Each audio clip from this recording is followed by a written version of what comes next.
Hi y'all, this is House Guest and I am your host, Kenzie Elizabeth. Think a Gen Z wannabe Martha Stewart meets Dolly Parton trying to live in a Nancy Meyers movie in her 20s. We talk all about life, relationships, navigating your 20s, closing out the bars, or waking up at 5 a.m. depending on our vibe that week.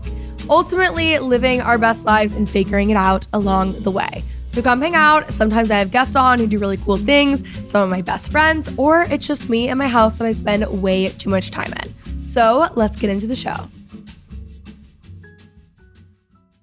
Hi, house guest. Welcome back to my home. This week, y'all are coming over for book club. We are reading Ina Garten's memoir. This is one of my favorite reads of the past year. Be ready when the luck happens. And we are reading with our book club co-host, Harrison Wallace, okay? This is the perfect guest for this book specifically because he is a food creator, he's everything, and he gives Ina Garten in like the best way possible. So I hope you guys enjoy. If you guys are watching on YouTube, subscribe. You need to be. We're all dressed up. It's like this whole thing. But if you're listening on audio, give us a nice 5-star rating and review. And without further ado, welcome to my home. Feeling gorgeous today.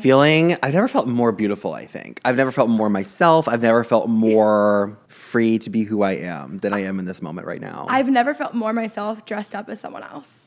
You know what I mean? And that is the truth. That is the truth. Like $1 million. And absolutely. I'm hoping $1 million of those bucks are coming to me from Ina Garten's bank account. Honey, it better be.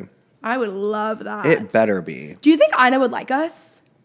Absolutely. I think she would see this and be obsessed. I think she would laugh about it. I think she'd be like, oh, they're so cute. Well, do you know Tom Hearn? He's a TikTok comedian. I'm sure he does more than just TikTok, but he's so funny. He does this amazing Ina Garten impression. Oh, I've definitely seen him. And he puts on the wigs and he does the whole bit. And oh my God, he has this one where he's using parchment paper. And he's like, you can reuse your parchment paper if you want to, if you're really fucking poor. And he looks in the camera and he goes, I'm going to throw it away. And that's how I feel today. No, I'm feeling rich. Rich, honey. Rich. Wealthy. I'm feeling Hampton's house. Oh my God. I'm feeling Paris apartment. Yes. And we're going to get into all that and more today. I'm so excited. Like, where do we even begin? Well, first off, if you guys are listening on audio, Harrison and I, we're here. We are dressed as Ina Garten. We are. As our truest, authentic selves. Yeah. I'm coming out of the closet for the second time as Ina Garten. And it's about to go down here today. And maybe there will be a couple more coming out of the closet moments for time to come. You never know. You never know. You absolutely never know. Well, famously, I'm a shapeshifter. So. I honestly feel that way. Like, I make everything a personality trait. Yeah. So I'm kind of a shapeshifter in a way. Of course. A chameleon. What else are you supposed to be, by the way? Like, are you not supposed to like things? Are you not supposed to reinvent yourself? Time and time constantly? Again? And listen, unfortunately, at my core, I am always the same. And I always have this godforsaken Valley Girl accent that I don't know where I picked up because I grew up in Texas. Literally have no clue. It's the DFW vocal fry is what it is. Oh my God. I feel like I have it too. But we both lived in California for a while, so maybe it was before that. Yeah. I wish I could blame it on that. Yeah. I blame most of things on my life in California, having nothing to do with the state, by the way. I'm not that. That's not what I mean. I just mean that time period of my life. It was like all I knew. Yeah. All I knew was Uncle Tito. Hello. And Uncle Tito made a repeat visit today. Absolutely. It's a family reunion. It's a family reunion. We've got some massive Cosmos in honor of Ina. Absolutely. And we serve 6 to 7 people. Should we cheers to that? We absolutely should, honey. Cheers to that. Cheers to this. Cheers to us. Cheers to book club. Cheers to book club. This is what book club's all about. Oh, of course. Book club is about drinking. Book club is ultimately about drinking. It's not about the literature. It's an excuse to get together with your girls. Absolutely. Little gab sesh. Absolutely. Fat Cosmo. Who cares? Absolutely. Our drinks that we have are built to serve 6 to 7 people. Mm-hmm. And there's 2 of us. So do the math.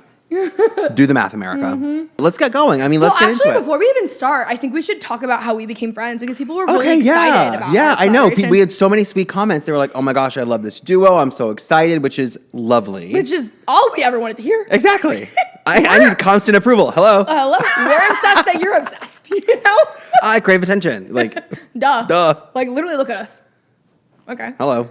Anyways, so I was obsessed with your TikTok for long. Stop. And I was like his #1 fan, having I knew that you lived in Texas. I picked Yeah. that up at some point, but you didn't have Dallas in your bio at that point. Yeah. You just had Texas maybe, or you said Texas. I think I just had Texas in there. I I thought don't you know. lived in Houston. Oh, okay. I don't know why I thought that. Interesting. One day I went to go DM you because I wanted to send you like a recipe journal or something. Yeah, you sent me a And bunch then- of lovely friend of mine plug Yes, a products. friend of mine. Which, speaking of, we do have our book club cards. They are for fiction books, so we won't be using them today. But if you guys have a book club, if you're book club girls, check out shopfriendofmine.com book club cards. Anyways, Love it. sorry, just had to be a little bit of an entrepreneur. Hello. Girl bossing. Well, hello. we're learning from the best today. Exactly. I've got to get my Paris apartment somehow. Okay? Like, hello. Anyways, no, but I was obsessed. Like, and I told everyone that, like, Stop. I was obsessed with you. You know, my best friend Dom is also obsessed with you. Yes, she's messaged me before. She's so sweet. Okay, this is like perfect. And she didn't even realize that we had become friends, right? Which when I mark the start of our friendship at the first message I sent you via DM. That to me is when I become friends with someone. It kicked off. Absolutely. It was a nice kickoff, if you will. It was. Absolutely. And then I realized that he lived in Dallas, and Yeah. it was really just, I think at that point I invited him to my house 3 days later, probably. Yeah, pretty much. And here we are. Well, we had talked about doing dinner, and then you had that wreath party at Christmas. So we first met in person at the wreath party. That was lovely. And he came and he brought me some chicken stock, and it was I did. absolutely, It was turkey stock. 'cause First, it was right around Thanksgiving. Absolutely everything to me. It was He fun. brought some beautiful I flowers did. I brought today as orange well. tulips today because they're Ina's favorite. In Ina. In honor. Guys, I've had literally half a sip of my Cosmo. Same. Okay. Anyways, in honor of Ina. Yes. Orange tulips. So perfect. And the lovely folks at Central Market wrapped them up for me. So stunning. sweet. So sweet. Love Central Market. I do too. Oh, God. They'll really do something for you. And they'll also rob you Yes. very quickly. That place will $12.99 you to death. To death. They will. Yeah. And they feel absolutely no remorse. Zero. And you know what? Fine. Although I will say, Central Market, if you're listening, please accept Apple Pay. That's sick. HEB does not accept Apple Pay. They just now started doing the tap with your debit card. From HEB, that's not shocking. HEB is just traditional. Very. Very. Like my grandma is like HEB shopper. Absolutely. Lifetime. She's a lifer. A lifer. She's a HEB lifer. Yeah. She doesn't know how to tap to pay works. If you guys But- aren't Texas girlies, like yeah, sorry, it's getting hyper specific. Well, I feel like most people, I feel like there's so many Texas girlies Oh, yeah. that listen to this. HEB is, I don't even know how to describe, it's like a Texas staple. Yeah. It's a great grocery store. And then Yeah. Central Market is like the bougie HEB. Yeah. It's their like gourmet upmarket offshoot. that wants to rob you for everything you're worth. It'll and rob more. you blind, honey. And you know what? And you'll feel great about it. And you'll walk away happy. I walk out with a new personality every time I leave that place. Absolutely. Every time. You know who would love Central Market? This woman right here. This woman right here, she would eat that up. Oh, Bethany Frankel loves Central Market. I did see that. She is a very entertaining TikTok follow. We should do, I'm a little scared of her. part 2 of this is going to be Bethany Frankel deep dive. Yeah, because my favorite thing about Bethany Frankel is that she, any chance she gets, annihilates the Kardashians for what they've done for culture around your body. What does she have against them? She Like, literally owns Skinny Girl. right. Skinny Girl, guys. That's my favorite thing about her. I want to be that unself-aware. Like, that is honestly my life goal. Like, and I genuinely mean that as a compliment. Well, Bethany is in a place now of journalist. Like, Oh, Bethany absolutely. is the voice of truth. She's still talking about, The drones. The Birkins. yeah, what did you call them? The Dior bags? Oh, yeah, the Dior The bags. Dior bags. The drones. Oh, but she, I got that mixed up because she was also a journalist when it came to the Walmart Birkins. This is true. And the Birkins at This large. is true. She's Christiane Amanpour. She is. Bethany Frankel is the Christiane Amanpour of today. She is. And I think next up, Bethany Frankel deep dive. Does Bethany have a book? She I has don't know, to. but that would be, if she does, we're doing She it. must. She has to. Oh, okay. Write that We'll down. have to look at it. And if not, like, I'll have my people call her people. Yeah, It's we'll like, get could one. could you just write something up? Can you just like quick little manuscript just for us? Absolutely. We're going to turn it into a pod. It's going to be a whole launch for the book. There you go. And that's, what else could you possibly need besides Haska's podcast? Bethany loves to negotiate. She does. And she will rob you for everything that you're worth. You know who else loves to negotiate? Ina. That was, we can just launch it because this Let's is just on my go. mind. So in her memoir, Be Ready When the Luck Happens by Ina Garten, she talks a lot about different phases of her life and different things that she went through and different things that she asked for. And one theme that comes up over and over again is that when someone in her way is telling her no, that she can't do something, she's like really determined to find a way around it. So I read the book when it came out back in October, and I've been re-listening to the audiobook this week, getting ready to do this. And she loves to negotiate. She really does, and She knows what does. she's doing. She really, really does. When it came to things like her business deals later in her career, I didn't clock this the first time that I read through, but she did that whole partnership with Stonewall Kitchen. Mm-hmm. I remember getting an Ina Garten pancake mix at Crate and Barrel when I was probably like 12. Or probably even younger than that. And she negotiated in that contract that she had like a way out if something wasn't quite going the way that she wanted it to. And then in kind of like her earlier life when she was living in Washington with Jeffrey, and she was like renovating houses on the side. Mm-hmm. And she would like throw in something. She asked, I think, to spend like an extra $1,000 on the listing price of a home to be sure that she would be the one that would get it. Like she was always looking around the corners of what was going on in her life and saying, how can I make this work for me? Absolutely. I think that's a beautiful lesson. No, I think it's really beautiful. And it made me think there's so many things about this memoir. Well, Yeah. I actually, from the top, just in case you guys haven't listened to the memoir, I wrote this summary, aka asked actually ChatGPT to write it up. I'm going to do just a high-level summary on Ina Garten. Ina Garten's memoir, Be Ready When the Luck Happens, offers an intimate look into her journey from a challenging childhood to becoming a celebrated culinary icon. Mm-hmm. Released in October 2024, the memoir delves into various facets of her life, highlighting the resilience and determination that have defined her path.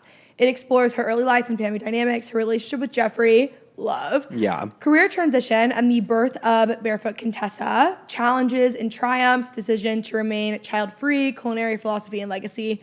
It's an incredible book. Going back to the negotiations, and what's so interesting about Ina Garten is I don't think she's actually very money motivated. No. At all. No. Because she could be and do a lot more than she does. The fact that she's on, book 12? Yeah. Yeah, like she could be doing so much more. You know, she has famously her feud with Martha Stewart. We can get into that. We did bring Martha here. We'll get there. We'll get there. And I do just want to say, first and foremost, Martha, I love you if you're watching this, okay? Please don't hate me for We're this. gunning for Martha Stewart TV deal number 2. Yeah, I need to go back. Martha, everything. I'll delete it, okay? Please. No, anyways. No, I don't feel like she's super money motivated. Absolutely not. Which makes her appeal to a different crowd as well. Like Martha, obviously, like they're very different people, and even what they do career-wise is actually very, very different. Martha is more career-oriented. With this episode, I had this conversation with Susie Welch, who is just this fabulous woman. She talks about values. We had the whole podcast episode, best episode ever. Go listen to that. Yes, I loved that one. Such a good one. Thank you. But it made me think when she's like, you know, Martha Stewart would be someone who is very career-oriented and famously says, like, keep your career because a man can leave you. Yeah. Like, Ina isn't that way. And while she maybe isn't, you know, family-oriented in the way that she wants children, like, her relationship is of the utmost importance to her. Yeah. She just isn't she's not someone who's super into, like, hustle culture and all of that stuff. Right. And she also did not get lucky, which we can also get into that. Yeah. Absolutely. Yeah. But yeah, I feel like she's an incredible negotiator. It's so interesting. I listened to her on the Oprah podcast, and then I know she says this in the epilogue. The book title, Be Ready When the Luck Happens, is actually inspired by something that Oprah Winfrey said to her. She won some award. She got up on stage and said, you know what? I've just gotten really, really lucky. And it was a really, really big award. I forget what it was. It was like honoring women in media. I think Sheryl Crow was honored the same night. Journalist. I could look at the epilogue. And I almost think it was like something of like a decade. Like it was a big deal. Yeah. And she got up there and she said, you know, I really just got so lucky in my career. It's been a series of getting lucky. She went back to her seat after accepting that award, and Oprah like hit her hand and was like, you didn't get lucky, you worked for this. Mm-hmm. Which I think is so, you know, women coded. We're always saying we got lucky. And I think there's an aspect to anyone's career where you get a little bit lucky for sure. Absolutely. But luck is not going to sustain you at all. It might give you a little bit of a jump, but you have to have all of the years of work or, you know, the reps that you've put in order for that to happen. So you need a lot of hard work and maybe a touch of luck, but your success is never really attributed to that touch of luck. Exactly. It's never just that one singular moment. Absolutely. And you have all of these years and reps prior that are actually sustaining you long term. If she really just got lucky, she would have been a flash in the pan. Because a flash in the pan, like someone who is a flash in the pan is someone who truly just got lucky. Yeah. You know, without the work. Yeah. I just looked, Tina Fey was the other person getting honored with the same award that Insane. night. And she says she got lucky. So crazy. Right. Absolutely insane. And it's something that, you know, and you could speak this more about that, I think women specifically tend to deal with. Absolutely. Which is that this is something that is happening to me more so than this is something that I'm making happen for myself. Absolutely. Yeah. Well, I was even thinking just with myself, I'm like, I think as a woman, there's always some sort of outside force that's wanting you to make yourself smaller, especially in business. And I love the kind of wave that we're in now where like Martha recently was asked, like, have you ever dealt with imposter syndrome? Yeah. And she just said, no. Like, why Alona would Mar, I? too, had a similar response in an interview, and I just thought it was so cool. No, I think it's so cool. And also, a man would never have imposter. You know what I mean? Like, maybe not never, all right? But like, that isn't even something that a man is asked. Because if a man is in a place of success, he worked for it and got there. Yeah. If a woman is in a place of success, there has to be some sort of reason. She slept her way to the top. Right. She got lucky. Whatever it might be. There's some kind of magic alchemy in the background that made this happen for you. And it had nothing to do with you and your own merits. You and your own talent, you and your own hard work. Yeah, absolutely nothing. So it is like an interesting topic. And I like that this book did really bring a lot of attention to it. And ironically, it's like, the book is all about her journey, and you see how much work she has put in, especially when she bought her food store. Yeah. And it's like, that's really crazy that you even felt that way then. Even after all of that hard work. Yeah. But there's like this outside societal pressure that tells you that. And then also some sort of like false humility that people tell you to have. Like, you need to be X, Y, and Z. You need to be smaller. You need to say this. You need, like, and I will even say, like, when she was talking about the whole, someone said no, she would just keep going. I was thinking to myself, I'm like, who's told me no about something? And like, I actually like couldn't really think about people who have said no, even though obviously people have said no. Yeah. Genuinely, it's like in one ear out the other. I get that from my dad. It's just, I'm like, so many people in my career have told me no a billion times, but I really do just like completely tune it out and ignore it. And I really, Kris Jenner says, if someone says no, you're talking to the wrong person. Yeah. Okay. And that's how I feel. Yeah. And love that about Ina. Absolutely. It's incredible. It's really incredible. She is a lot more precocious than I think she comes across as on television. Yes. Her persona on the show is everything is smooth, everything is perfect. She talks at a really kind of casual pace, and there's really never any problem. And if something is a problem, we'll just make it not a problem, or we'll just forget about it. Who cares? So I think it's interesting to see where that ease comes from, because I think she really does move through life with the sense that whatever happens, happens. And whatever it is, we'll deal with it. And that came up a lot, I think, in her and Jeffrey's relationship with each other. If there was ever anything that they wanted to do, or that Ina wanted to do, Jeffrey would do his damnedest to help her make it happen. And it's like, ladies, if he wanted to, he would. Absolutely. Gentlemen, too, I'm speaking to you as well. Absolutely. If he wanted to, he would. There was a time when Jeffrey had a new job and was having to work in Tokyo. And they set up an arrangement where once a month, for 1 week out of the month, either Jeffrey would come back to the United States or Ina would fly to Japan to go be with him. And it's like, hello. There's always a way around. That's something I've seen a lot, like in my own parents' relationship. It's like, whatever it is that we want to make happen, we're going to figure out. And I think she and Jeffrey are like true partners. Before that was maybe even like a cultural concept people had reckoned with. Absolutely. They talk a lot about gender roles. Ina talks a lot about gender roles in this book, and the gender roles that Jeffrey was exposed to as a young man and then as a husband, the gender roles that Ina was expected to conform to, and she was like, I don't really care for this whole binary that you guys have going on, so we're just gonna kind of like do our own thing. She's like, that's not really my vibe. Not my vibe at all. I'm not into it, so not for me. We're done. Another thing that when we were talking off air, if you will, a little sippy. When you were speaking for like 1 second, I just was looking at you and I'm like, we're wearing wigs. Like I was like having an out of body experience. Okay, I low-key forgot that I had this on, but it's kind of like making me really hot. No, like, are you gonna be mad if I take it off? No, you're loud. Don't look. Guys, do not look at me. It's do okay, not you're look loud. at me. And now you're Jeffrey. Now I'm Jeffrey. Now you're Jeffrey.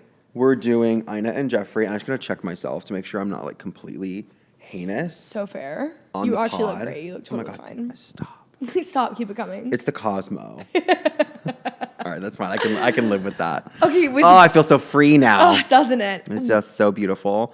With Jeffrey, what I think about when I think of him, and this is a quote that I famously misquote everything on this podcast, so I actually would just like to stick to the theme. There is some sort of quote that they always have told me that is your partner is either your greatest ladder or whatever the opposite of that is, okay? So it's either someone who makes your greatest obstacle, maybe? your greatest op. Okay. Op. I like op. That's it. So I think he was your greatest ladder because Ina went into this marriage really just kind of not even wanting that much out of life, it seemed. Right. She was happy with her marriage. She didn't really like her job. And he looked at her one day and was like, okay, well, what are you going to do? What are you going to do? Yeah. And like, that's crazy, especially given the time that was at, because a woman wasn't really doing that much with her life, or it really wasn't the norm. Whereas now I feel like that's a more normal question to ask, obviously. Yeah. Before, it really was not. And for him to be the one that pulled that out of her, we talk about this all the time on the podcast. We did very recently on the part 2 of like, it's never too late. You can always change your mind. People who've achieved, success later. Yeah. Ina Garten was fully working for the White House. They were living in DC, and she decided, no, not for me, and left, and then buys this food store sight unseen. So she really makes a lot of risk, which is kind of crazy. And honestly, not to give a man too much credit, but I really do think that her relationship with Jeffrey, which I think is such a beautiful thing, because I think that's what a relationship's meant to do. Right. I think that is something that I'm very passionate about, is I think the world is divided by two kinds of people. Small thinkers and big thinkers. Yeah. Small thinkers make everyone else's world around them smaller. They operate out of insecurity. They act out of insecurity. A big thinker makes everyone's world around them bigger. They're thinking bigger. They're dreaming bigger. They're making everyone else's life better. And they're very, very clearly big thinkers. Yes, both of them. Both of them. And I think that they're perfect. But I think that Jeffrey has really pushed her in the right direction. To be a bigger thinker. Yeah. And I think it's a really beautiful testament to what a relationship can be. Yes. And then meanwhile, I've settled a billion times. I think almost with every guy I've ever been with, I've settled, you know? And vice versa. It wasn't the right relationship. Yeah. But it's that is my biggest fear, is I would rather be alone than be with someone who's not like that. That is so true. Oh, that is so true. I would always rather be alone, because it's on my own, I can do whatever I want, and I will do things. If I say I'm going to do something, I will do it. I'm not making myself smaller. I'm very confident. I know that I can make it happen. But with the wrong partner, you can get very sidewall. Anytime I'm in a relationship, and anytime I've been in the wrong relationship, I swear it set me back 2 years of my career. Wow. I really mean that. That's really something.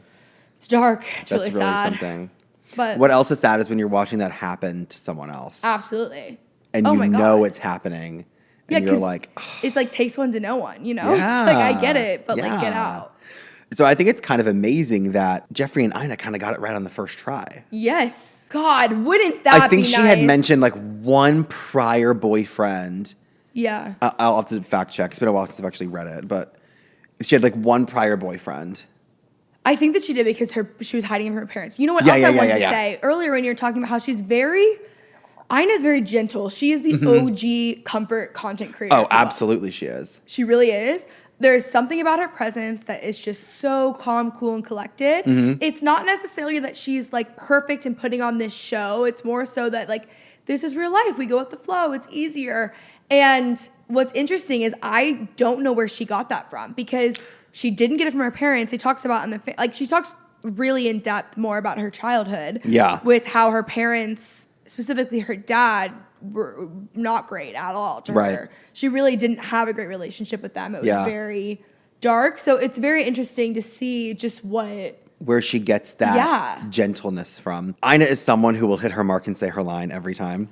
Absolutely. And when she was doing the press tour for this book, she talks about it in the book as well, but one line that she kind of kept coming back to was, I think when she was younger, her mother told her that no one ever loved her. She'd never be loved. And she said she'll walk down the street in New York City, and she goes, every block, someone stops me and leans in and goes, oh my gosh, I love you. How amazing is that? No, that is amazing. And also, so I think you're right. There's a true disconnect there from where she came from to what her life ended up ultimately being. Absolutely. And that, I think, is a really true testament to you can make it happen for yourself. I think it's really beautiful, too, to people who have complicated relationships with their parents. Oh yeah. To know, because so much of your self-belief, for example, and listen, my parents are not perfect.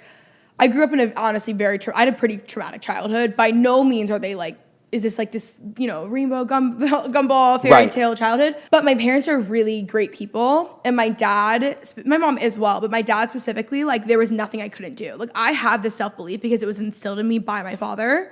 And I just think how difficult that would be having that relationship. Now, listen, I've had a lot of other bad things happen. It's not like I feel like the self-beliefs that I deal with that are more negative are either circumstantial or more societal. They're not really from your parents, and I can only imagine that your parents would be a lot more in a way that almost like spiritual things are like so closely tied. Like anytime that like religious trauma or like faith-based things or whatever, like I feel like that just hits so deep because like there's some sort of like element to that being so close to like your soul almost. I can only imagine that being like the people who are supposed to love you and like cheer you on and champion you and like kind of point you into the right direction. I can't even imagine how difficult that would be. So I think for people who have parents like that, to see someone like Ina Garten, who has continued on with her life and has made a really beautiful life, and that's really inspiring. Yeah.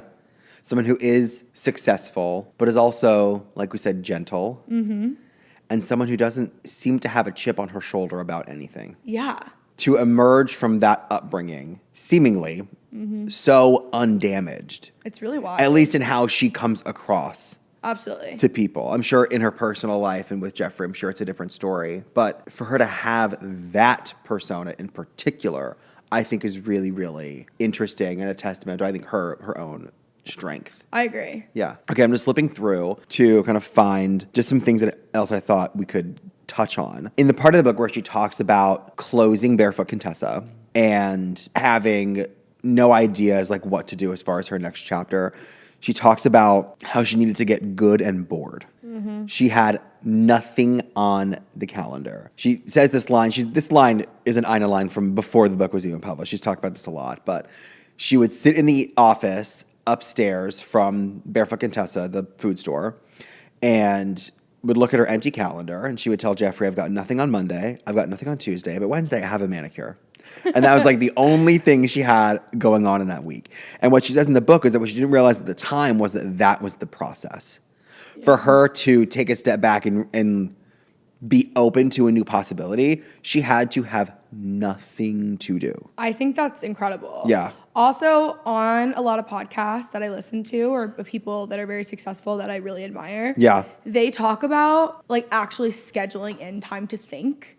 Which isn't that something? Isn't that crazy? Isn't that something? Isn't that something? But actually, I think it's kind of the same sentiment. Like you're allowing yourself. I am such an Enneagram 3 like overachiever, need to be busy at all times. I also just have so much on my plate. Like I'm in the early days of building a brand on the side of everything else that I'm doing, and it's one of those things where I'm like, I sometimes with the podcast, I'm like, I feel like I have nothing to say because I'm not really like living my life outside of this. Like I'm so busy, like in the same way of like, they always say this for like a comic or a writer, like you have to live life in order to like do your job. Yeah, I really feel that way for anyone in any sort of like creative field. Oh, I totally feel that. And so I love that because I do think you need to be bored, one, for innovation, and two, just to get any sort of thought in your head. Absolutely. That's different than normal. Like you're just on autopilot all the time.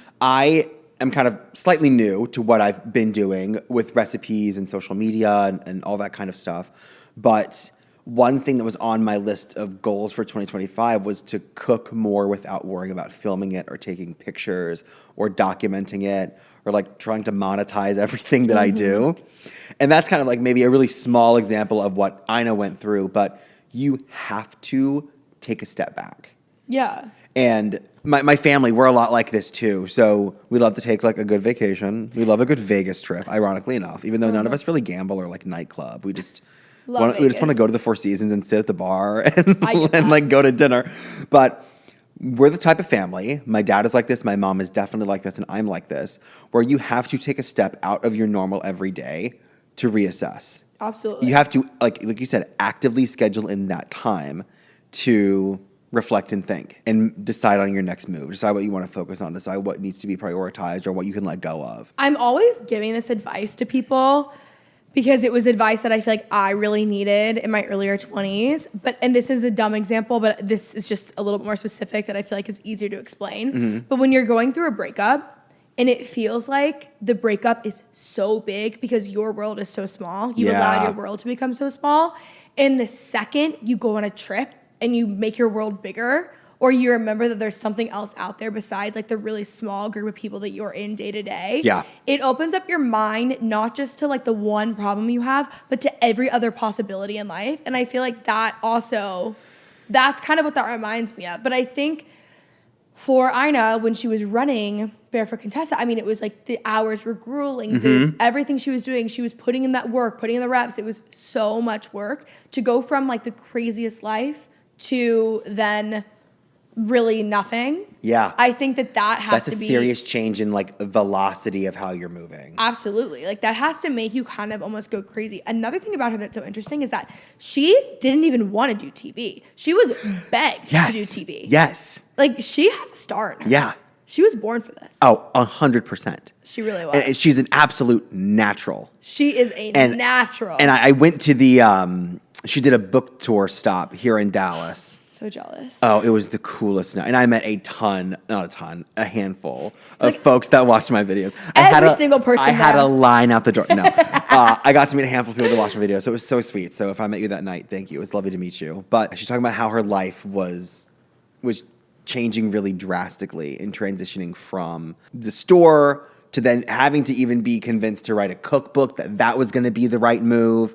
And where the kind of luck stuff comes in, this is the story I was thinking of, is that she sent her cookbook to like the first publisher, like the top cookbook guy at Clarkson Potter, which is like still is a very, top cookbook publisher. And they were like, yeah, we love it, let's do it. But it was like, I think banked on the promise that she had to buy like 5,000 copies of the 10,000 they were going to print to sell in the store. And she was like, deal, sign me up.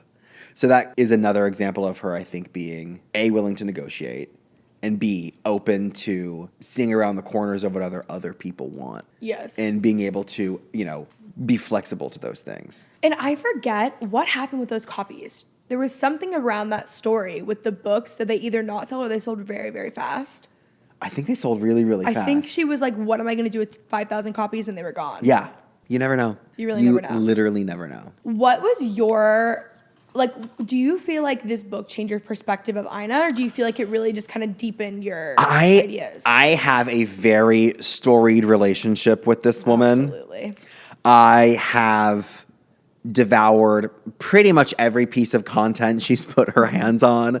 The television show, all the television shows, the cookbooks, I own every single one of them. I would come home from school and Ina was on, I think at like 3:30 or 4 o'clock p.m. in the afternoons here before it switched over to like the Good Eats Unwrapped type of Food Network programming. And the new episodes were like Saturdays at 10 a.m. was when like a new Ina would come on. And I watched all of that and listened to so many interviews that she's done, listened to all kinds of different appearances that she made. This was over COVID, but she did like a 2-hour Instagram live with Katie Couric. Watched the whole thing. So I felt like I had a decent grasp of who Ina was before going into this book. And a lot of it was kind of reinforced for me. It was fun to hear her go into like much more detail about those stories that she had kind of like touched on.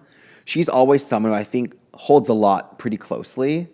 And you can tell she cares very deeply about how her brand is perceived and how she's perceived within that. So it was interesting to see her kind of go deeper and sort of like pull the curtain back a little bit more. But I don't know if it necessarily changed what I thought of her or anything like that. I think it reinforced more than anything. I agree with that. Yeah. I have less context. Like your Martha is Ina. Right. And like honestly, I love Ina. Like it's not a like one or the other. It's not one or the other, you guys. There's room for everybody. But I really got into Ina. Like I knew Ina Garten growing up. Like I did really like her and she was very comforting, but I feel like I got more into Ina in my 20s. And oh yeah, because you can relate to her so much more. Absolutely. When I became, like a hostess. Exactly. Yeah. And I just loved her like energy. Also, Ina's recipes are my favorite because they're the easiest to follow. You know what? Let's talk about They're this. the best. Let's talk about this.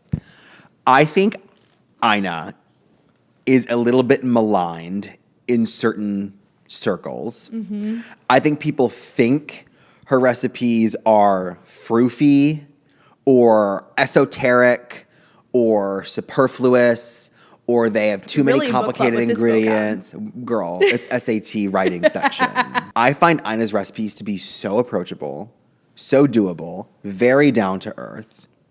And I think I think this is kind of changing now, but a broad misconception about where her recipes fit in to like American cooking culture. I think anyone who's against Ina Garten recipes is an elitist. I'll say it. There it is. Sorry. And now we said it. And listen, like if there's one thing I hate in this world, it's someone who thinks that they are better than everyone else because they're smarter than them and they have more money. Well, I should just get up and go right now.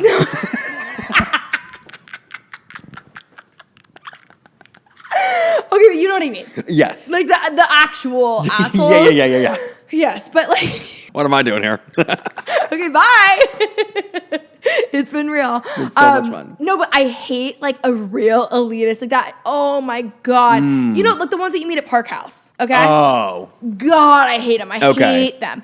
Dime a dozen around here. No, in Park House can ban me. I don't give a fuck about your establishment. All right? I'm sorry. It is so boring. I'm not even going to get into this. I'm actually going to get banned. Whatever. Anyways, I'm not a member, but it's fine. It's fine. It's this like wannabe. Okay, I'm actually like kind of going a little crazy. No, do it. Go. It is like a wannabe Soho House in Dallas, essentially, is what it is. Yeah, because Dallas doesn't have a Soho House yet. Exactly, which is crazy that we don't have that. That is kind of crazy. Soho House, I feel like it's kind of seen its day, but that's the story for another day. Yeah. But Park House, like years ago, I wanted to join. I liked the vibe. It was fine. But also, I don't love that group of people. I don't love that group of people. I never have. It's a specific type of person. Yes. That's going to be there. It's just not really my vibe. Yeah. And those are the people that would think Ina Garten's recipes are like nothing. Yeah. And there's something wrong with you. This is the thing about cooking, realistically. You are going to go with a recipe that is like tried and true, simple. Like she talks a lot about her like recipe testing.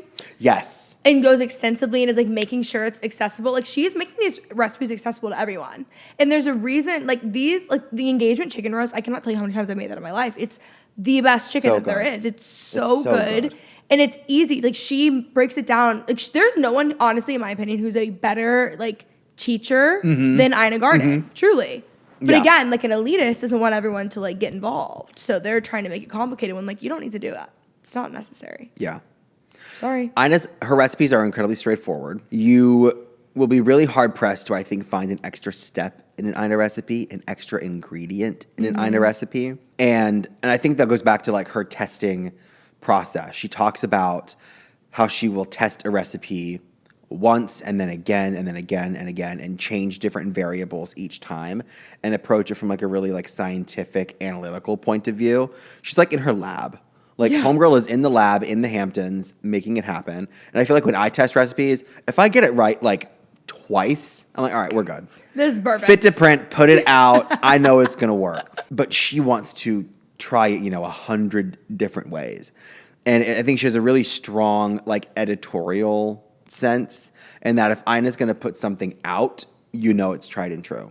Absolutely. I think that's a lesson for us all, especially people in the food content creation space. Absolutely. Where there's a lot of bullshit. Sorry. But there's a lot of crap out there. There's a lot of crap out there. Do you want to name them? Name them. Another quote I loved that we talked about was, I love when she says, you never know your good breaks from your bad. Yes. And I think that's such a good reminder. And I feel like that's kind of more so why, when I said earlier, I'm like, I couldn't even tell you a time that someone said no to me. Yeah. It's because I don't really take it that way. Right. It's more so of like either not yet, or I'm going to do it another way, or it's going to lead me to something better. Even like the early days, I always forget about this, but before I launched this podcast like 6 years ago, it was a different show, and we were like selling it to this like production company that at the time it was a big deal, and actually would have been, looking back at like what it was going to be now, I'm like, thank God it's not what I'm doing. You didn't go that way. Thank God I didn't go that way. But also, I own the show. I was the first show J Media developed. Like I'm OG with them. Like it actually, and it's a much better setup for me. It allowed me to have a lot more freedom. It just worked out so much better. And I think that all the time. I think also just having, once you've been in a certain career for a decade at this point, it's really easy. Like at this point, I feel like I have enough time where I've seen people come in and out like a flash in a pan, like 2 seconds, and they're like who you're looking at, like, oh my God, I wish I was them. And then 3 years later, they're gone. They're nowhere to be found. So that's one thing that's like helpful. But I also think I just can look back. There's so many markers in my life, like both professionally and personally, that I can look back and think that's what I wanted at the time, and thank God it didn't happen. Thank God it didn't happen. So I think about what Ina said a lot, that actually is, I think that's like a huge... That's a very resonant thing, I think, for a lot of people. Absolutely. Knowing your good breaks from your bad. And it's really helpful, and you don't know it at the moment. That's the part of it that's hard, because you deal with disappointment and frustration and a lot of angst, especially, I think, in your 20s and 30s, when you're still trying to like kind of figure it out and get it all together, and you're switching things up and whatever. There's a lot of angst and just like wanting the next thing, or wanting to be at that next level, and you know, you're never really happy with where you're at. And I love that sentiment. I think that's like such a beautiful thing to live by. Absolutely. She kind of killed it. She really did. She really did. I would rate this book, like, we're not ending this, but I would rate this book a 5-star. I would say so. Absolutely. I would say so. And for anyone that has not read it yet, I would definitely recommend reading the actual text and also listening to the audiobook, because she narrates it. Absolutely. And there's something I think really wonderful about getting to hear like a first-person memoir from the person that wrote it. I would definitely recommend listening to it. It was like a whole new experience. I listened to it originally just like off the bat, because I'm such an Audible girly these days. It's like one thing about Well, it's great because it fits into your routine. It's amazing. This is an ad for Audible. No, I would give, you know what's crazy? I don't think I've ever in my life worked with Audible. And I promise you, I'm the only bitch that actually uses it. I promise you. Okay, literally. Because I see all the people that I know. I'm like, you are not. I'm like, I follow you. You are not listening to audiobooks. I'm actually on my book number 3 of this week. I listen all the time. I just listen to Lisa Presley's. That's actually an incredible one. My currently dream guest is really cute. It's so good. When they were younger, I think Jeffrey was like freshly out of the army and like between grad school, and they kind of had like a bunch of time where there was really nothing much to do. And they decided to pretty much drop it all and camp through Europe for months. And she talked about this at the live tour too.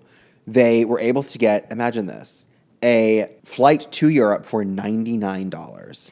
When I read that, that's when I realized how inflation $99. Is so I need to go back. I'm like, what? That's crazy. And I feel like I hear my parents talk about when they were younger, and they were like, oh, we never got on an airplane. It was way too expensive. We never flew anywhere. We road tripped everywhere. I'm like, so flights were $99 back then? Who's lying? Who is lying? I don't know. Was it like Spirit Airlines? I don't know. Like, were they? I can't imagine Ina on a Spirit Airlines flight. No, I can't. But honestly, Ina, like, that's the thing about Ina is we're like, oh, she's so rich and great and whatever. But like, they were slumming it for a long time. She had her little camp stove. Yeah. And she was making it happen out there. Absolutely. I was on a family camping trip like 2 or 3 weekends ago, in like a little cabin rental kitchen, trying to make chili for everyone. I thought I was gonna collapse and die. Absolutely. Having the worst time of my life. And you're wondering why your whole family isn't tattooing your face to their body. Literally. And Ina is out here with her little propane gas stove, cooking up like what I'm sure are 5-star dinners for her and Jeffrey. She's the most down-to-earth rich person there is. I agree. She is. I agree. Goals. Absolute goals. If you were that rich, would you be down-to-earth? Probably not. Probably not. So fair. I think I would like to be. Yeah. Only because I think it's like the Texas in me, but like I don't want you to be down to earth. Maybe that's like me being a woman hater. You know what I mean? Okay. To clarify, I'm not a woman hater. I'm at like self-hatred. Sure. I almost feel this when people are talking about like, oh, they're so out of touch. And I'm like, isn't that the goal? Yeah, exactly. You know what I mean? Exactly. I'm like, I don't necessarily want to be like, I want to be in touch on like the things that matter, sure. Yeah. But on like... in touch with my family, my friends, like my goals. The world, people, things that are happening to yes, them. Current events, absolutely. Current events, yes, that's what I was trying to get at. It's just the Cosmo in me. But I don't, day to day... Yeah. Like, I don't know if I think that's the point of making your life. Like, I don't think that's like... Yeah. I don't think the goal should be to be in touch necessarily. Exactly. In touch with current events, yes. Sure. In touch... Informed, yes. Yes. Informed, yes. Are we just trying to make ourselves smaller? In touch? I don't know. Like, is it all it's cracked up to be? That's all I'm saying. Food for thought. Who's to say? Food for thought. Ponder that one. The Europe trip, though, what's so interesting to me is that he wrote something about how he's going to get her an apartment in Paris. Yes. And he basically like manifested everything came into their life, which is so cute. I love them. I love them. We could have actually done a 3-hour segment. Easily. Just their relationship, I think. Honestly, if you guys like really leave some stuff in the comments below and you're begging for a 3-hour Ina Garten segment, like we'll do it. We'll do it. Do you have a Patreon? That could be a great Patreon exclusive. I don't have a Patreon, but maybe I need one. Maybe you do. I will say, some of my favorite content that I consume is on Patreon. I agree. And it's podcasts that I follow, and I listen to the Patreon, and I'm like, I do not regret a single penny I'm spending on this. Absolutely. It's always worth it. Because they say what they really mean on Patreon. They say what they really mean. They're behind the paywall. Mm-hmm. So, and it's like, it's your people. Yeah. It's like your group. Safe. It's safe. They get you. They understand you. Absolutely. It's a different vibe back there. It really is. Speaking of the Parisian apartment, she talks a lot about the differences between planning a dinner party in America versus in Paris. And because in France, you start at the butcher and you get your meat. Then you go to the boulangerie and you get your bread. And you go to the fromagerie and you get your cheeses. And you go to like 18 different places to get everything that you want for a dinner party. Whereas like you and I bought 5 minutes down the road to Central Market and pick it all up in one place, for better or for worse. I thought that was kind of fun. And she talks about Bertillon ice cream, which I was in Paris last August, and I had Bertillon ice cream for the first time. Oh my God. Unreal. Absolutely unreal. So when she gave the Bertillon shout out in here, I was like, girl, she knows what she's talking about. She knows. She's a real one. You fact checked.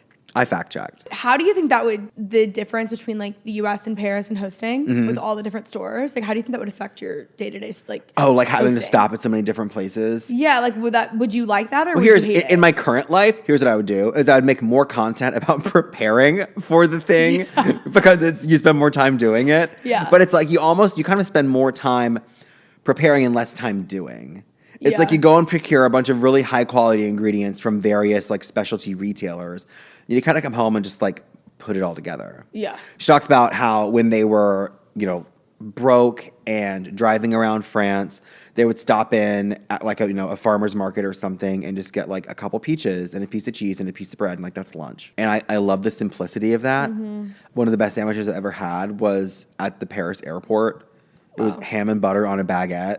And I'm like, this is the greatest thing I've ever tasted. At the airport. That's incredible. So Ina gets it. Ina does get it. She talks about one particular French dinner party, not that she hosted, but one that she attended, where the hostess had this small Parisian apartment, and she didn't have a dining room. And so Ina walks in and is like, I wonder where we're going to eat dinner. And during kind of like a happy hour when they're all having cocktails and hanging out, someone was like in the back setting up a whole dining setup in the foyer of this apartment. And I'm like, how cool That's is so that? sick. And she talks about how the French, I guess, like have an affinity. Like they don't really say this room is for this purpose. It kind of all happens wherever. And I thought it'd be kind of a fun idea for you. It's like, Yeah, that would be. Host your dinner party somewhere like really unexpected. Yeah, that would be a really genius idea. Wouldn't that be kind of fun? You know what Netflix needs to pick up? Huh. A show of us. Hello. Obviously. But it needs to be like hosting dinner parties across the world. Yes. And the differences between all of them. And Yeah. like going through. And we like, Oh, that could be cool. Yeah. We drink a lot. That'd be cool. I think it'd be fab. I've also thought we could do like Queer Eye, but for Yes. people's parties. Oh my God.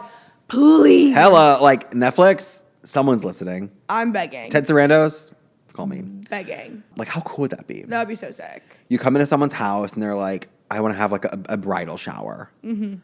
And I'm like, okay, well, you need this, this, this. Yeah. And we need to change a couple things. Yeah. And like all of it. Everything about you. We just some things that we need to change. Including the person you're married. And let's just start from scratch. Let's start from scratch and Yeah. let's go back to one and figure this Absolutely. out. I think this was, to me, this is probably my favorite memoir ever. It's a great memoir. It's so incredible. And like, have you read Jessica Simpson's memoir? No. Oh my God, you have to. Okay, I'll put that on my list. It's really amazing to read when you live here because a lot of it's based here. She's Yes, from here. yes. It is the best celebrity memoir I've ever heard because she really gives you the juice. Okay. Like she's like hooking up with her ex-husband, like Tony When did Romo, this come John out? Mayer. I remember reading it in like 2020. Okay. It is a really, really good memoir. And I just have like such a connection to Jessica Simpson. Like I met her when I was younger. My uncle he works in radio still. Yeah. So we like got to go to all of the shows for everything. We would go to Kiss FM and like whatever. So like pop culture has like been so ingrained in me my whole life. Absolutely. Because of his job. Yeah. And like I just have always loved Jessica Simpson. And my mom also kind of looked like her when we were younger. People would always say that. Oh, And, wow. like, it's like a whole thing. Okay. Anyways. Yeah, it's an incredible memoir. Blonde Texas bombshell, baby. Yeah, it's really something. Period. Period. I love it. Okay, I'll put that on my TBR. Yes. As the book talk girls say. Yes, TBR. Toward the end of the book, where she kind of is like wrapping things up, she talks about things that she's learned from her decades of barefoot contested business experiences. And this felt kind of prescient, I think, for you and I both, who are in this phase where we're building our lives, building a career, and you have this incredible brand that you're building and working on and doing so many great things with. And so I just thought this was interesting. But she says, first and foremost, stay true to yourself and your vision instead of focusing on becoming a brand. Which I was like, ooh, I kind of like needed to read that, actually. I kind of like needed to hear that. Because I think you actually accidentally become a brand. Right. I didn't mean to like do this whole, like me, we always joke about like the Martha spin of me. Like, sure. It was not intentional at all. And I also wasn't looking at Martha as like, I've always loved Martha Stewart, but it was genuinely the things that I liked at the time. And it went that way. And then, but now that I see it and I know it, it's more intentional. So I'm trying to fall back to it being accidental. Yeah. You know what I mean? I feel the same way with like the Ina comparison. Absolutely. In my comments. And Absolutely. I always love seeing it because it's a compliment. They're like, oh my gosh, you give off like Ina Garten vibes. And it's almost something I started doing like unintentionally, because that to me is like the lexicon of hosting a cooking segment, is like how she would walk you through it, how she would make it really approachable, really achievable. And that's like what I'm all about. And so I think that kind of came on really naturally. But now that I've seen so many people like make the comparison, I'm like, okay, wow, like how else can we like kind of play into this a little bit? She also says that I ask people I trust for advice, but in the end I have to do what's right for me. That reminded me, people say a lot about like, don't take advice from someone you wouldn't like want to trade places with. Okay. I think Ina kind of has like the same sort of energy there. But like it's you in the end. Like you are the CEO at the end of the day. She even has that friend. I forget who he was, but he was a big deal, who says like he hated the design of her cookbook. Was it Lee Bailey who said that? Or it might have been someone else. It was like a photographer friend. I think it was a photographer friend. I honestly cannot remember that part at all. It might not have been Lee Bailey because he was more like foodie. But I remember. I know what you're talking about. I remember thinking like that would shatter me. That would actually really bother me. Yeah. And I'm like working. I used to have such a thick skin, and I feel like I've lost it a little bit. And Really? I'm going back. Well, I've lost it in certain areas, but someone saying like my life work, I think that would probably get to me. And I like how she just was like, oh, whatever, you know. And I there was something about the way she handled that situation that to me was very refreshing and also inspiring. And I liked that she just kind of let it go and went her own way. Yeah. And it worked out for her. Yeah. But I also think that's so true. It's like I am actually like currently going through this. I feel like if I'm ever having an issue, like my first thing is to call a friend. Yeah. Or to be like, okay, I need this, I need help. Like, seek advice, seek approval. Seek advice. And now I'm like, how much of that is just for like external validation? Where like I could just validate myself. I don't really need that. So I'm catching myself doing it, and I'm trying. I did it this morning. I'm trying to do it less and less. Like I didn't call the friend. I'm like it was like self-talk. Like you're fine. We don't need that. You're okay. Yeah. And that's how you'll hopefully find emotional stability, which is something that I'm always looking for. But yeah, I liked that a lot. Yes, I think that's great. It was incredible. She also says to limit your liability. This goes back to her being a negotiator. She's an arbitrator. She says to limit your liability. What's the worst thing that can happen if it doesn't work? Will it change your life, or will it just be a learning experience? Who and what will it impact? Or what's the opposite if it does work? Never compromise on quality ever. Don't get in your own way. And if you work up the nerve to take a risk and jump into the pond, make sure you can get out of the pond if it's not where you want to be. Love that. Yeah. And here's actually my final thought on Ina Garten. Going back to her partnership with her food stuff that she was releasing, her like CPG stuff. Yeah.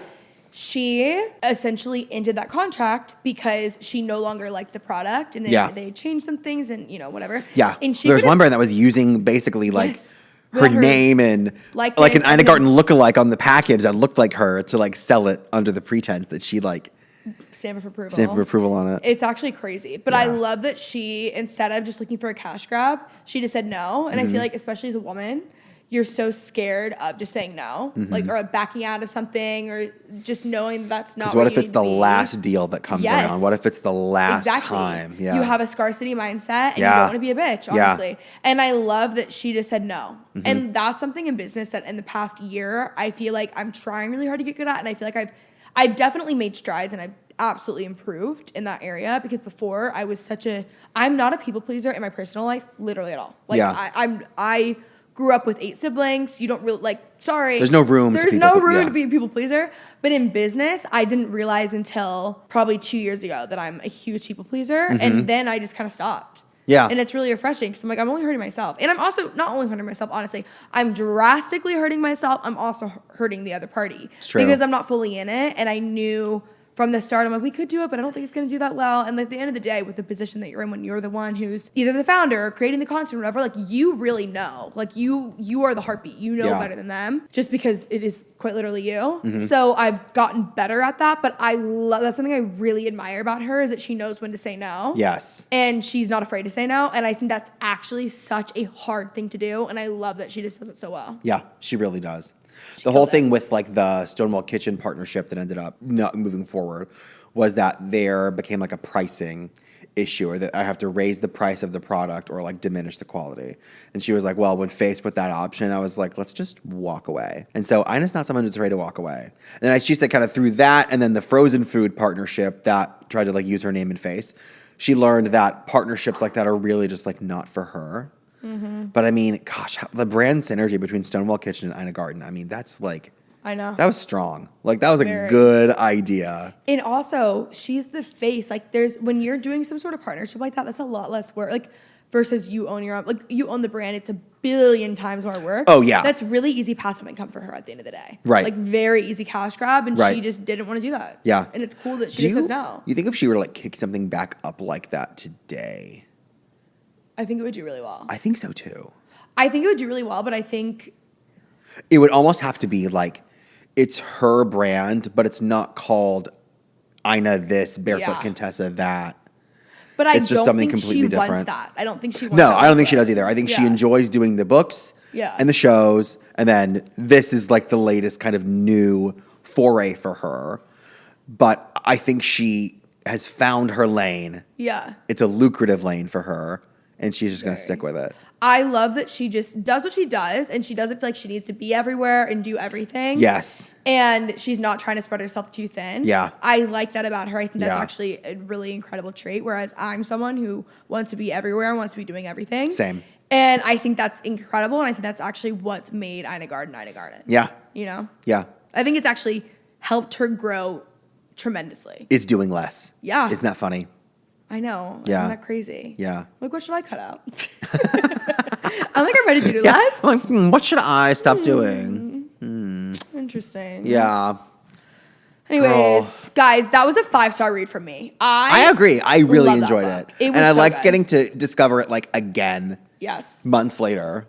It's a book that I feel like I'll actually reference a lot. Like, I feel like I got a lot of that book. Things that we didn't even mention today that I'll think back to 6 months from now, a year from now, and consistently. Like, I could see myself going back to this book even in like 5-10 years. Yeah. Like, what was that? Like, I just need like a refresh. Like, I love her. I know. I love her too. I love her. Like, love her. Literally obsessed. I got a signed cookbook of hers as a Christmas gift one year. That's amazing. You would have thought that they gave me a car. You should frame that from Framebridge. You know what? I really should. You couldn't really though.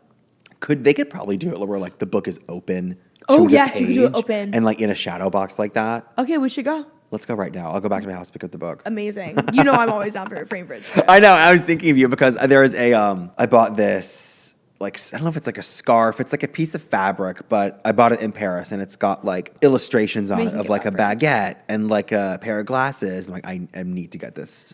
I need to take to the bridge. One thing about me is that I'm always there. Literally the Lovers location guys, like the employees are my friends. I check in on them. Use code Kenzie for 10% off. Like they need to get you a promo code. I have worked with them a couple times. Really? Majority of the times it is all my money and I'm just making the content because I want to. Yeah. However, they will not give me a code. Damn. So, yeah. It's a little sad. Damn. Isn't that how it always goes? Isn't that tough? It's tough. It's really, I guess it would save me a lot of money, but it's for everyone else. Yeah. But that's what they don't want. Anyways, This was really fabulous. This was so much fun. This was so incredible. So much We'll have to fun. have you on for like a dinner party episode. Yeah, we got to do convo. something next. I mean, our Bethany Frankel deep dive is going to be. Oh, huge. She's got to have a book, by the way. Hang on, let's fact check We'll this. come back around with that. Like, she has to. My phone's lost in the crevices of the share. Honestly, she has one. I think she does. I Regardless, guarantee we'll it. do something. It's been absolutely fabulous. Love you so much. Thanks for I coming love you. on. This was delightful. Thank you for inviting me. The Cosmos are everything. So much fun. Monday at 3 p.m. Cosmos. Like, that's what I need. Say less. So that's so Ina of us. Very. Like, I need to loosen up a little and have a Cosmo. Loosen up a little, have a Cosmo at 3 p.m. I think that's fine. Yeah, it's totally fine. What's so wrong about that? Me Nothing. when I'm stumbling over my words. Nothing, actually. Yeah. What's so wrong about that? And you're like fully checked out. No, absolutely. And I literally have like 2 more shows to record today. I don't know how you're going to do it. I'm gonna have to like. You're going to just breathe through it, It's gonna be tough. but you're going to make it. I'm gonna get through it. Because you're a girl boss on the move. I'm a girl boss. You're a woman in business. I am a woman in business. And that's what they do. They make it happen. I'm just trying to be like. Just Ina. negotiate. I'm just negotiate. Yeah. And be ready when the luck happens. Amen. And we'll Period. leave y'all with that. I love it. Thanks. Bye, guys. Bye.